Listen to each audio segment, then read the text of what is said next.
Hello, Timba. I just wonder, some of your preparation, because of the weather, didn't quite go according to plan. But how have you guys settled in, and where do you think your preparation is ahead of tomorrow's game? Yeah, I think we're satisfied with our preparation. Yes, we didn't get the opportunity to have the matches being played, obviously because of the weather. But I think from a freshness point of view, physically within the guys, I think that's a positive that we can take. I think we've had good training sessions as well. We had a training session yesterday. There's an optional one today. We've played at this ground before, so we kind of know what to expect. So I think from a prep point of view, we're satisfied, and we, I guess, as ready as we can be for the game tomorrow.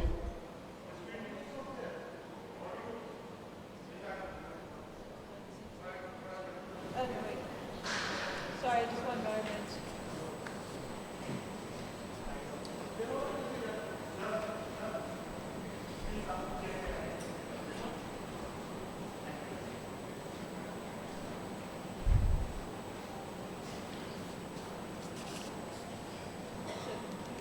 Guys in the back, are you good? Good? Cool. Dennis? How's it, Timba?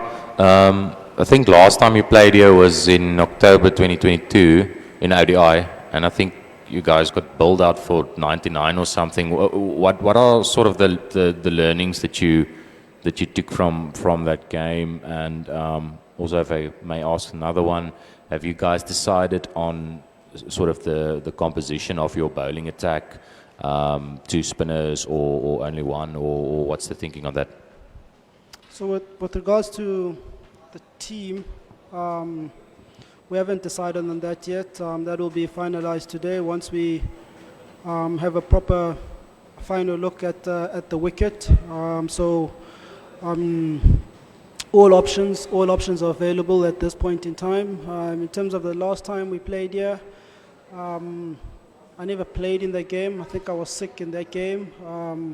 But I think conversations have been had amongst the batters, just I guess being more clinical in assessing the conditions and adjusting our games according to that. I think tomorrow again, but probably as we've been doing the last couple of months, will be exactly the same. Let's assess the conditions and play accordingly. Not every wicket is going to be a Bloom type of wicket where you can come out and hit through the line. So I guess it's just being more savvy from that point of view. I think that's just going to be the order of the World Cup. I think what my experience of playing in India is that you can get different conditions on any given day, and if you can be caught sleeping if you're not aware of that. Timba, one of the interesting things that you mentioned before you guys departed is that you actually want to strike a balance between playing winning cricket and starting well, but also probably not, I almost want to say overheating, not peaking, at the wrong time. I just thought that was an interesting concept you guys have been sort of like discussing, and what is the key to sort of like playing winning cricket but probably not peaking too early in your tournament? So I think in terms of peaking, I don't know if that's something that we can really control, to be honest with you.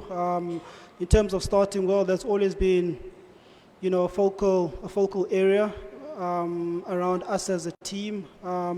We've spoken a lot about that. We've tried to find practical ways as to how we can start well. We haven't always started well, to be honest, but the focus and the awareness is there.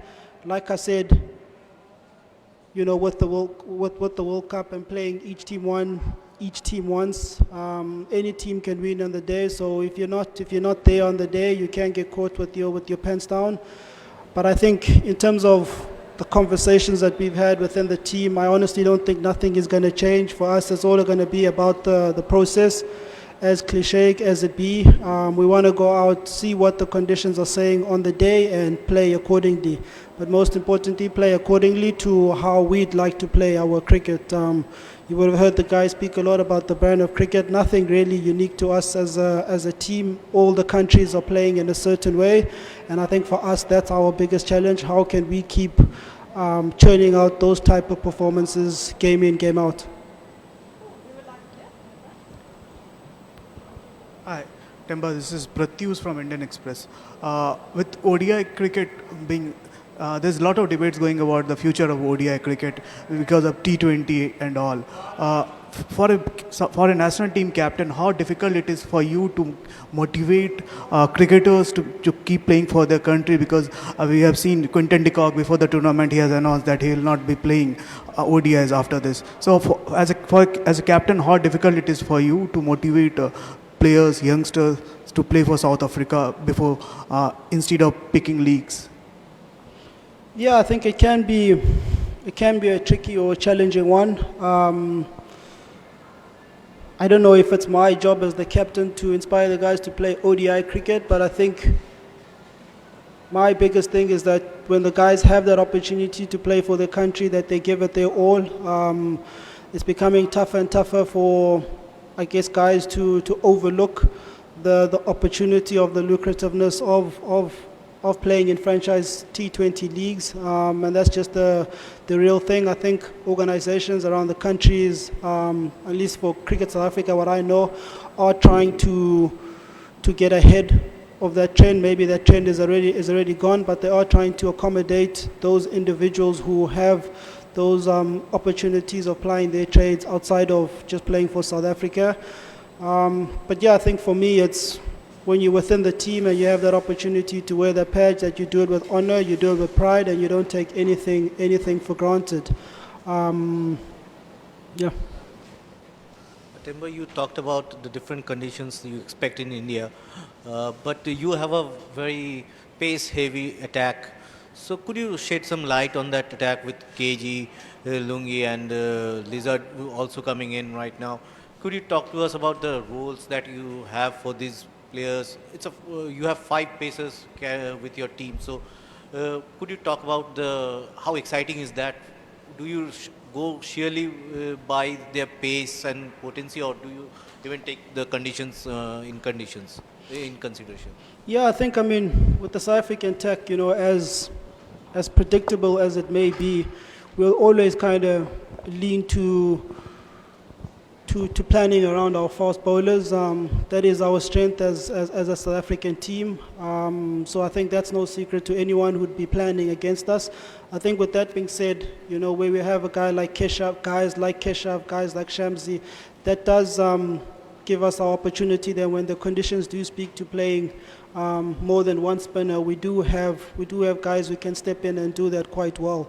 But I think the biggest thing, like you said, is the conditions, and trying to put together a team, trying to put together a tactic that speaks to those conditions and conditions that we can exploit as best as we can. Timba, I think all of us in this room know of South Africa's history at World Cups, and you yourself have been on the sharp end of some of those disappointments. I'm sure there's expectation on your shoulders now. You can probably feel it coming from home and everywhere. But what does it do that, I think it's fair to say, South Africa coming into this tournament is probably, people are talking about other sides a little more than they're talking about South Africa in terms of chances of winning it. So what does that do to you, or do you just blot all of that out? I think most guys will tell you that they try to block it out. I think it's probably impossible to block out that noise, if I could say. That expectation, that pressure will always be there. It'll obviously be heightened when it comes to a World Cup type of event.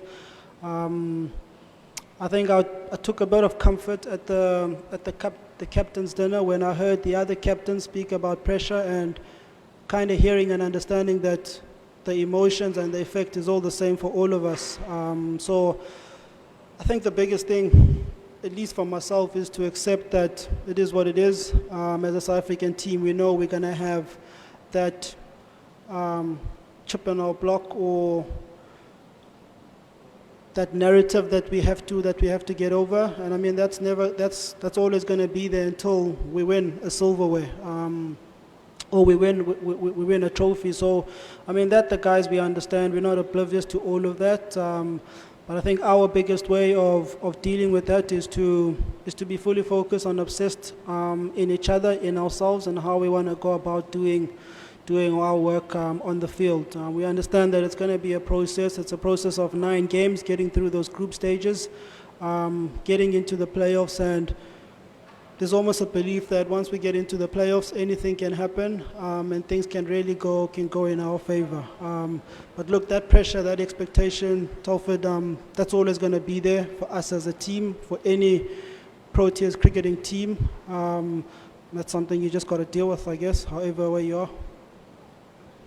Timba, hi. Do you think bowling is still a concern for you guys a bit, considering you gave away some runs during the warm-up?